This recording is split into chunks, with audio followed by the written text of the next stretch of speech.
Hello student, good afternoon. Today we will going to discuss last topic of chapter magnet and earth magnetism is magnetic element. देखो ये जो magnetic element है ये क्या होते हैं हमारे पास। तो जैसे कि प्रीवियस वीडियो में हमने डिस्कस किया था कि जो स्ट्रेंथ होती है मैग्नेटिक फील्ड की ऑन द सरफेस ऑफ अर्थ वो अप्रोक्सीमेट हमारे पास कितनी होती है 0.18 गोज होती है, मीन्स 10 की पावर -5 टेस्ला होती है। तो ये जो मैग्नेटिक एलिमेंट है ये हमारे पास क्या है कि जो मैग्नेटिक फील्ड स्ट्रेंथ है ऑन द सरफेस ऑफ अर्थ उसके बारे में जो कंप्लीटली डिस्क्राइब करते हैं, उसके मैग्नीट्यूड को एज वेल एज डायरेक्शन को, उसको हम क्या कहते हैं मैग्नेटिक एलिमेंट कहते हैं। और हमारे पास जो टोटल स्ट्रेंथ है ना अर्थ मैग्नेटिक फील्ड की on the surface of earth, या जो मैग्नेटिक फील्ड स्ट्रेंथ है ऑन सरफेस ऑफ अर्थ वो 3 एलिमेंट से डिस्क्राइब की गई है कंप्लीटली, और वो 3 एलिमेंट अभी हम डिस्कस करेंगे। तो पहले तो हमारे पास क्या है कि मैग्नेटिक एलिमेंट है, ये होते क्या है। तो magnetic element are the quantities, या हम ये कह देंगे these are the quantities which completely, these are the quantities at a place कह दे ऑन सरफेस ऑफ अर्थ, या these are the quantity which completely describe, which completely describe the magnitude as well as direction of magnetic field strength on surface of earth, उनको हम क्या कहते हैं magnetic element कहते हैं। जैसे कि जो टोटल फील्ड स्ट्रेंथ अभी आपको बताई 10 की पावर -5 टेस्ला होती है, वो 3 एलिमेंट से उसको कंप्लीटली डिस्क्राइब किया गया है, और उन 3 एलिमेंट को हम क्या कहते हैं मैग्नेटिक एलिमेंट कहते हैं। तो जैसे कि जो हमारे पास 3 एलिमेंट है वो क्या है, थोड़ा सा थ्योरेटिकल है बस। 3 एलिमेंट है वो हमारे पास क्या है, फर्स्ट है मैग्नेटिक डिक्लाइनेशन, मैग्नेटिक डिक्लाइनेशन जिसको हम रिप्रेजेंट करते हैं थीटा से। सेकंड जो मैग्नेटिक एलिमेंट है वो है हमारे पास मैग्नेटिक इंक्लाइनेशन जिसको हम रिप्रेजेंट करते हैं डेल से, या इसको हम मैग्नेटिक डिप भी कहते हैं, मैग्नेटिक डिप। थर्ड हमारे पास क्या है हॉरिजॉन्टल कंपोनेंट जिसको हम रिप्रेजेंट करते हैं H, horizontal component of earth या magnetic field strength on earth, उसको हम क्या किससे रिप्रेजेंट करते हैं एच से रिप्रेजेंट करते हैं। तो इन 3 एलिमेंट के बारे में अभी हम डिस्कस करेंगे कि ये 3 एलिमेंट क्या है। तो फर्स्ट क्या है हमारे पास मैग्नेटिक डिक्लाइनेशन जिसको हमने रिप्रेजेंट किया किससे थीटा। तो जैसे कि जो प्रीवियस वीडियो थी उसमें हमने डिस्कस किया था, क्या डिस्कस किया था कि जब एक कोई भी मैग्नेट होती है उसको ऐसे सस्पेंड फ्रीली किया जाता है तो वो नॉर्थ साउथ डायरेक्शन में आके रेस्ट में आ जाती है। तो ये भी कहा था कि वो नॉर्थ साउथ डायरेक्शन में आके रेस्ट में इसलिए आई कि जिधर मैग्नेट का नॉर्थ था उधर अर्थ का ज्योग्राफिक साउथ था, क्योंकि अर्थ भी अपनी एक्सिस के अबाउट रोटेट करती है, ठीक है। इसलिए उनके बीच में अट्रैक्शन हो गया, और अट्रैक्शन के कारण वो नॉर्थ साउथ डायरेक्शन में आके रेस्ट में आ गए। लेकिन बिल्कुल ये नहीं होता कि जैसे कि मान लीजिए हमारे पास ये हमने एक मैग्नेट ले ली और एक ये जो स्ट्रेट लाइन पास हो रही है मैग्नेट से, इसको हमने क्या कह दिया मैग्नेटिक एक्सिस बोल दिया। क्या बोल दिया इसको मैग्नेटिक एक्सिस बोल दिया, जो नॉर्थ और साउथ डायरेक्शन से ऐसे जो स्ट्रेट लाइन पास हो रही है मैग्नेट से, उसको हमने क्या कह दिया मैग्नेटिक एक्सिस कह दिया। तो क्या होता है कि जैसे कि मान लीजिए एक मैग्नेट फ्रीली रेस्ट में ऐसे आई और अर्थ है वो अपनी एक्सिस के अबाउट ऐसे रोटेट कर रही थी, तो ये जो एंगल होता है ना, जैसे कि ये इसका साउथ है तो उधर क्या रहेगा अर्थ का ज्योग्राफिक नॉर्थ रहेगा। तो ये नहीं है कि बिल्कुल वो अट्रैक्शन का मतलब ये नहीं है बिल्कुल उसके पास में है, नहीं, इनके बीच में कुछ एंगल होता है, थोड़ा सा एंगल होता है, और उस एंगल को हमने क्या कहा है मैग्नेटिक डिक्लाइनेशन का। वैसे तो देखो मेनली क्योंकि ये जैसे कि आपके पास हमने जो कोच बताया था उसमें ये बताया था कि एक साइंटिस्ट ने तो ओनली ये कहा था कि अर्थ है वो एक ह्यूज मैग्नेट है, काफी बड़ी मैग्नेट है, इसलिए ऐसा होता है कि वो नॉर्थ साउथ डायरेक्शन में आके रेस्ट में आ जाती है। और जैसे मेनली ब्रैकेट के अकॉर्डिंग था, उसने क्या बताया था कि अर्थ है वो रोटेट करती है, तो जो एवरी सब्सटेंस है वो भी रोटेट करती है, और हर एक substance made up of atom means ions, और आयंस जब रोटेट करेंगे तो जो करंट प्रोड्यूस होगा with the help of current magnetic field produce होता है। ये हम डिस्कस कर चुके हैं ओरेस्टेड एक्सपेरिमेंट। ठीक है बेटा, तो ये जो ऐसा नहीं है कि जिधर अर्थ का जो जिधर नॉर्थ पोल है मैग्नेट का, उधर बिल्कुल उसके पास में नहीं है, उनके बीच में कुछ एंगल होता है, और ये जो एंगल होता है ना, ये अप्रोक्सीमेट आपको शायद पिछली वीडियो में बताया था 11.3 डिग्री का होता है। इस एंगल को हम क्या कहते हैं, मैग्नेटिक डिक्लाइनेशन कहते हैं। तो देखो मैग्नेटिक डिक्लाइनेशन को हम 2 टाइप से रिप्रेजेंट कर सकते हैं। 1 नंबर का क्वेश्चन बन सकता है इसमें इस तरह से। 2 टाइप से कैसे डिस्क्राइब कर सकते हैं, एक तो हम ये कह सकते हैं कि द एंगल बिटवीन द, क्या कह देंगे, the angle between the magnetic axis, the angle between the magnetic axis and A geographic axis, उसको हम क्या कहेंगे, मैग्नेटिक डिक्लाइनेशन, और किससे रिप्रेजेंट करते हैं, थीटा। ठीक है बेटा, या फिर इसको हम सेकंड वे से ये कह देंगे, एक प्लेन के रूप में रिप्रेजेंट कर लेंगे।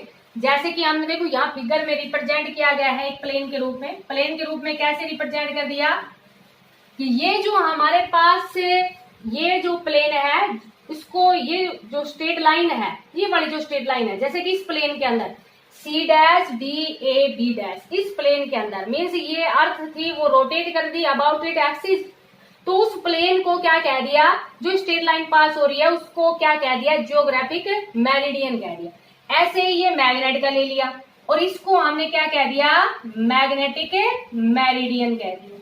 तो ये एंगल है ना इनके बीच में, या आपके पास जैसे अभी जो बताया उसके अकॉर्डिंग लिखना चाहो तो उसके अकॉर्डिंग लिख देना, या आप इसके अकॉर्डिंग लिखना चाहो तो इसके अकॉर्डिंग लिख देना कि द एंगल बिटवीन द, समझ में आ गया हो ना बेटा। देखो अभी ये वाला नहीं था हमारे पास, मैग्नेट थी, जैसे इस तरह से हमने मैग्नेट ली थी, और जो ये वर्टिकली प्लेन का लिया था इस एंगल को हमने थीटा कहा था, तो आप इसको इस प्लेन के रूप में लिखना चाहो तो ये लिख दोगे, the angle between the geographic meridian and magnetic meridian, उसको हम क्या कहते हैं, geographic meridian and magnetic meridian. उस एंगल को हम क्या कहते हैं, मैग्नेटिक डिक्लाइनेशन कहते हैं। या सिंपल वे के अंदर अभी आपको बताया था, the angle between the magnetic axis and geographic axis, जो अर्थ अपनी एक्सिस के अबाउट रोटेट करती है, तो उनके बीच में जो एंगल होता है उसको हम क्या कहते हैं, मैग्नेटिक डिक्लाइनेशन कहते हैं। बस आपको इतना इसमें रीड करना है। कभी कभार इसमें पूछ सकते हैं 1 मार्क्स के अंदर इस तरह से, या इस पे न्यूमेरिकल बन जाता है, तो न्यूमेरिकल अभी हम डिस्कस करें। समझ में आ गया होगा बेटा आपको, इतनी डेफिनेशन याद करनी है बस ओनली इसकी। और मैग्नेटिक डिक्लाइनेशन को हम रिप्रेजेंट करते हैं थीटा से। उसके बाद में हमारे पास सेकंड क्या है, मैग्नेटिक इंक्लाइनेशन। मैग्नेटिक इंक्लाइनेशन या क्या कहा, मैग्नेटिक डिप, और इसको हम रिप्रेजेंट करते हैं किससे, डेल से। तो ये जो मैग्नेटिक डिक्लाइनेशन है, सॉरी इंक्लाइनेशन है, या मैग्नेटिक डिप है एट ए प्लेस, उसको हम डिफाइन करेंगे किससे, एंगल से। वो with the direction of total strength of earth magnetic field with A horizontal direction. ये जो एंगल है ना डेल, इसको हम क्या कहते हैं, मैग्नेटिक इंक्लाइनेशन कहते हैं। तो इनकी डेफिनेशन आपको लर्न करनी है बेटा थोड़ी सी समझते हुए, क्योंकि इस तरह से क्वेश्चन बनता है, व्हाट इज मैग्नेटिक इंक्लाइनेशन। तो मैग्नेटिक इंक्लाइनेशन है या मैग्नेटिक डिप है, वो हमारे पास क्या होता है, एक एंगल होता है। तो एट ए प्लेस क्या डिफाइन कर देंगे, magnetic inclination at a place is defined as the angle, defined as the angle. किससे डिफाइन कर रहे हैं, कि एंगल से डिफाइन कर रहे हैं, with the direction of total strength of, with the direction of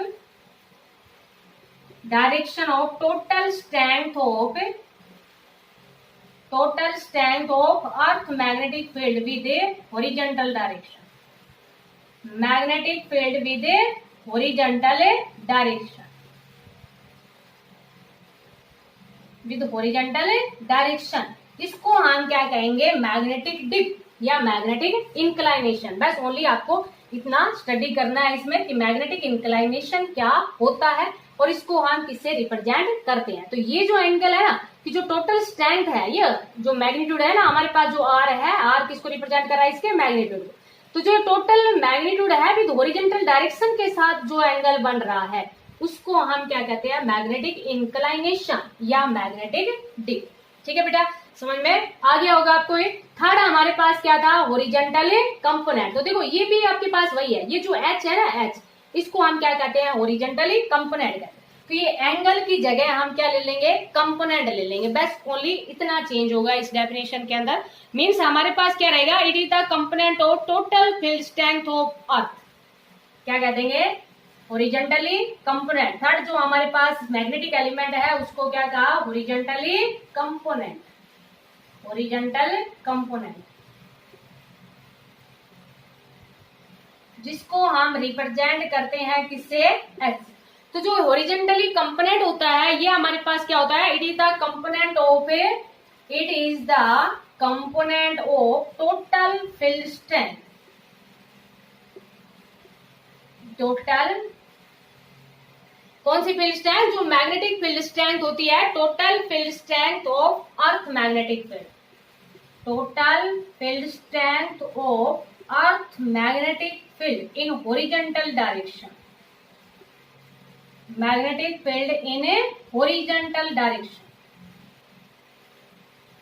horizontal direction के अंदर कितनी है, ये हॉरिजॉन्टल डायरेक्शन के अंदर total field strength of earth कितनी है, उसको हम क्या कहते हैं, हॉरिजॉन्टल कंपोनेंट कहते हैं। जैसे कि अब ये हम निकाल देंगे, यहाँ से हॉरिजॉन्टली कंपोनेंट निकाल देंगे, क्योंकि जब भी एंगल होता है तो रेक्टेंगल कंपोनेंट में रिजोल्व करते हैं, ये तो आपको पता ही है।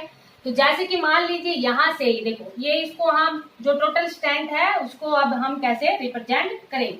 तो देखो बेटा, जैसे कि हमारे पास एंगल कितना बन रहा है, यहाँ पर डेल बन रहा है ना, तो ये वर्टिकली कंपोनेंट हो गया इसका, और ये हमारे पास क्या हो गया, हॉरिजॉन्टली कंपोनेंट, और ये कितना है आर, और ये कितना है डेल। तो ये एच है ना एच, इसको हम क्या रिप्रेजेंट करते हैं, हॉरिजॉन्टली कंपोनेंट को किस रिप्रेजेंट करते हैं, कोस से रिप्रेजेंट करते हैं। ये हमारे पास वर्टिकली कंपोनेंट है, और वर्टिकली कंपोनेंट को किससे रिप्रेजेंट करते हैं, साइन डेल से।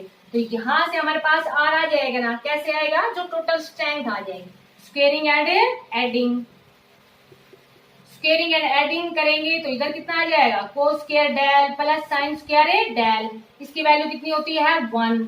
तो R square is equal to कितना आ गया, H square plus V square आ गया। मीन्स आर जो टोटल स्ट्रेंथ कितनी आ जाएगी, जो भी इसका हॉरिजॉन्टली कंपोनेंट होगा और जो वर्टिकली कंपोनेंट है उसका स्क्वायर रूट ले लेंगे, स्क्वायर करके स्क्वायर रूट ले लेंगे ऐड करके, तो वो हमारे पास क्या आ जाएगा, मैग्नीट्यूड आ जाएगा। डायरेक्शन आपको पता ही है, डायरेक्शन हमेशा किससे निकालते हैं, टेंजेंट से निकालते हैं। तो यहाँ पर टेंजेंट से निकालेंगे ना, तो देखो tan del vertically component by horizontally component, क्योंकि वर्टिकली कंपोनेंट कितना है, यहाँ से आर साइन डेल है ना, और हॉरिजॉन्टली कंपोनेंट कितना है, आर कोस डेल है। तो देखो ये इससे कैंसिल हो जाएगा, तो sine del by cos del क्या बन जाएगा, टेंजेंट डेल बन जाएगा ना। और टेंजेंट डेल हमारे पास क्या होती है, डायरेक्शन। जैसे कि मान लीजिए ये दोनों कंपोनेंट हमें पता हो, तो यहाँ से हम क्या निकाल देंगे, एंगल ऑफ डिप निकाल देंगे, डेल निकाल देंगे, क्योंकि डेल इज इक्वल टू क्या हो जाएगा, tangent inverse v by h हो जाएगा। तो ये आपको समझ में आ गया होगा। अगर इसके स्पेशल केस लगाने चाहो यहाँ पर, तो जैसे कि मान लीजिए आपके पास कोई न्यूमेरिकल दिया हो कि एंगल ऑफ डिप है वो 0 डिग्री है, तो हॉरिजॉन्टली कंपोनेंट बताओ कितना होगा। तो जितनी फील्ड स्ट्रेंथ होगी ना मैग्नीट्यूड में, उतना ही क्या हो जाएगा आपके पास, हॉरिजॉन्टली कंपोनेंट हो जाएगा, क्योंकि कोस डेल की कोस 0 की वैल्यू कितनी होती है 1। तो एच इज इक्वल टू कितना आ गया, आर आ गया। समझ में आ रहा होगा ना बेटा। ये जैसे कि मान लीजिए इस पे जो न्यूमेरिकल है ना, वो आपके पास कैसे बनता है, कोई भी न्यूमेरिकल के लिए, या आपके पास जैसे कि इसको इस तरह से भी रिप्रेजेंट कर सकते हैं न्यूमेरिकल से पहले, कि जैसे कि मान लीजिए आपसे ये पूछ लिया जाए कि जो हॉरिजॉन्टली कंपोनेंट है वो कब मैक्सिमम होता है और कब मिनिमम होता है। तो जब डेल को हम 0 ले लें तो हॉरिजॉन्टली कंपोनेंट है वो मैक्सिमम हो जाएगा, और जब डिप एंगल ऑफ डिप को हम 90 डिग्री ले लें, मीन्स इसी के साथ में एंगल ले लें, तो इसी के साथ में एंगल ले लेंगे तो हॉरिजॉन्टली कंपोनेंट कितना हो जाएगा 0। तो मैक्सिमम तो कब होगा, जब डेल की वैल्यू कितनी लेते हैं 0 डिग्री, मीन्स जिधर हॉरिजॉन्टली कंपोनेंट था उधर ही वो एंगल ले लिया, एंगल ऑफ इंक्लाइनेशन, मीन्स जिस एंगल से हमने रिप्रेजेंट किया है। और 90 डिग्री का मतलब उसके परपेंडिकुलर डायरेक्शन में ले। तो इस तरह से 1 मार्क्स में इसमें क्वेश्चन बन सकता है मैग्नेटिक एलिमेंट। या मैग्नेटिक एलिमेंट में जब 1 मार्क्स का आपके पास क्वेश्चन नहीं पूछा जाता तो फिर न्यूमेरिकल इसमें पूछ सकते हैं 2 मार्क्स के अंदर। तो न्यूमेरिकल आपके पास किस टाइप से आता है वो अभी हम डिस्कस कर रहे हैं। तो जैसे कि मान लीजिए आपके पास horizontally component of earth magnetic field दे दिया जाए, कुछ भी वैल्यू दे दी जाए, कोई भी न्यूमेरिकल देखो बेटा।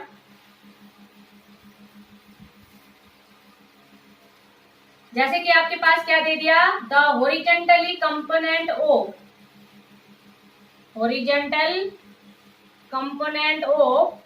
अर्थ magnetic field at a place, कुछ भी दे दिया आपके पास, कितना दे दिया, जैसे 0.2 इंटू 10 की पावर माइनस 4 टेस्ला दे दिया। तो जो हॉरिजॉन्टली कंपोनेंट होता है वो हमारे पास कितना क्या होता है, h। और कुछ भी एंगल ऑफ, जैसे एंगल ऑफ डिप दे दिया जाए, एंगल ऑफ डिप जैसे जनरली हम 45 डिग्री लेते हैं क्योंकि टेंजेंट 45 डिग्री की वैल्यू कितनी होती है, 1। सिंपली पूछ रहे हैं। तो व्हाट आर द, जैसे ये पूछ लिया जाए वर्टिकली कंपोनेंट या जो टोटल फील्ड स्ट्रेंथ है वो कितनी होगी, क्या पूछ लिया जाए, वर्टिकली कंपोनेंट पूछ लिया जाए एक तो, और एक आपके पास क्या पूछ लिया जाए, टोटल फील्ड स्ट्रेंथ पूछ ली जाए, टोटल फील्ड स्ट्रेंथ, जिसको हम रिप्रेजेंट करते हैं किससे, अर्थ से। समझ में आया बेटा क्वेश्चन।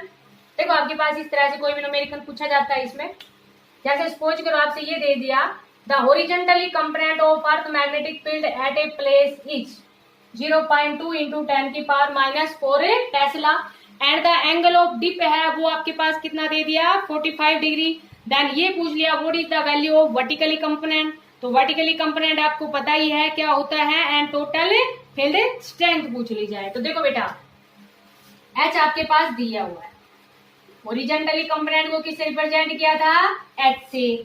पूछ क्या लिया यहाँ पर, वर्टिकली कंपोनेंट पूछ लिया। तो ये वर्टिकली कंपोनेंट भी अभी हमने डिस्कस किया था ना कि tan डेल है ना वो हमारे पास किसके इक्वल था बेटा, tan डेल, अभी हमने डिस्कस किया था ना, tan del is equal to कितना था, v बाई एच। तो यहां से हमारे पास v पूछ लिया यहाँ, तो v इज इक्वल टू कितना आ जाएगा, h tan डेल आ जाएगा, सिंपल सी बात है। तो v is equal to h कितना है, 0.2 इंटू 10 की पावर माइनस 4, और टेंजेंट 45 डिग्री सिंपलिसिटी के लिए लिया था, और टेंजेंट 45 डिग्री की वैल्यू आपको पता ही है कितनी होती है, 1 होती है। तो ये हमारे पास वैल्यू है वर्टिकली कंपोनेंट की, तो वर्टिकली कंपोनेंट की वैल्यू कितनी आ गई, 0.2 इंटू 10 की पावर माइनस 4 टेस्ला ही आ गई। सेकंड में क्या पूछ लिया जाए, टोटल फील्ड स्ट्रेंथ पूछ ली जाए। तो देखो बेटा एंगल ऑफ डिप भी पता है और हॉरिजॉन्टली कंपोनेंट भी पता है। तो हॉरिजॉन्टली जो कंपोनेंट है वही हमारे पास किसके इक्वल होता है, देखो दो तरह से निकाल सकते हैं, एक तो हम सिंपल इसी से निकाल सकते हैं, या भी हमने डिस्कस किया था ना, एच इज इक्वल टू कितना होता है, आर कोस डेल होता है, आर पूछ रखा है तो एच बाई कोस डेल, बिल्कुल सिंपल। एच कितना है, 0.2 इंटू 10 की पावर माइनस 4 और कोस 45 डिग्री, और कोस 45 डिग्री आपको पता ही है, कोस 45 डिग्री कितना होता है, 1/√2, कोस 45 डिग्री कितना होता है, 1/√2। तो जैसे इसको सोल्व करेंगे तो ये वैल्यू हमारे पास √2 ऊपर चला जाएगा, तो ये वैल्यू हमारे पास कितनी आ जाएगी, 0.2√2 इंटू 10 की पावर माइनस 4 टेस्ला।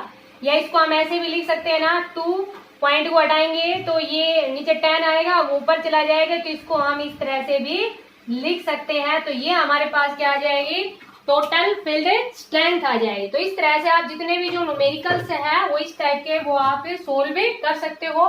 तो इसको आप अच्छे से अंडरस्टैंड करना। ये था हमारे पास मैग्नेटिक एलिमेंट, और जो मैग्नेटिक एलिमेंट या आपके पास क्वेश्चन देखो इस तरह से पूछ सकते हैं कि what do you mean by magnetic inclination, what do you mean by magnetic declination, या हॉरिजॉन्टली कंपोनेंट, या आपके पास या तो 1 मार्क्स का क्वेश्चन बनता है, या आपसे इस तरह से जैसे कोई एक सिंपल न्यूमेरिकल दे देंगे उसमें आपसे कुछ भी कैलकुलेट करवा सकते हैं। जैसे कि यहाँ पर वर्टिकली कंपोनेंट पूछ लिया, टोटल फील्ड स्ट्रेंथ पूछ लिया, वर्टिकली कंपोनेंट दिया हो, हॉरिजॉन्टली पूछ लिया हो, तो जैसे वर्टिकली कंपोनेंट दिया हो या एंगल ऑफ डिप नहीं दे रखा हो तो वर्टिकली कंपोनेंट के लिए हम ये फॉर्मूला भी लगा सकते हैं, जो कि हमारे पास क्या था, सॉरी v इक्वल टू कितना था, r साइन डेल। तो जैसे भी जो भी कंडीशन दे रखी है उसके अकॉर्डिंग आप वैल्यू पुट करके इनको अच्छे से अंडरस्टैंड करना। तो ये था हमारे पास magnetic element of earth. Thank you, have a nice day.